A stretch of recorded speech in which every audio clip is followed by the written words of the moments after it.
এগুলো নাটকের রাজনীতি। এগুলো হচ্ছে রাজনীতি নিয়ে একটা নাটক করা। নাটক করুন না, উনি নাটক করুন আর ইলেকশনে হারুন, এটাই তো হচ্ছে বিজেপির এখন নীতি। এবং আজকের কমেডি ক্যারেক্টার হচ্ছে সব থেকে বড় হচ্ছে শুভেন্দু অধিকারী। কমেডি করে যাচ্ছেন গম্ভীর মুখে, আর লোকে সেইটা উপভোগ করছে। কাজের কাজ কিছু হচ্ছে না।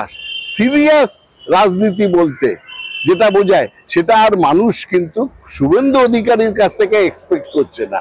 বরং যে কারণে শ্রমিক মোর্চার সভাপতিত্ব নিয়েই তিনি কিছু নিজেদের নীতির ব্যাপার ব্যাখ্যা করেছেন। ওইসব ব্যাপারে তো শুভেন্দু অধিকারী ছিলেন না।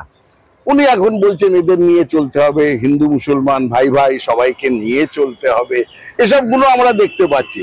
শুভেন্দু বাবু শুধু হ্যান কারেঙ্গা ত্যান কারেঙ্গা বলে আবার অন্য একটা কথা বলতেন।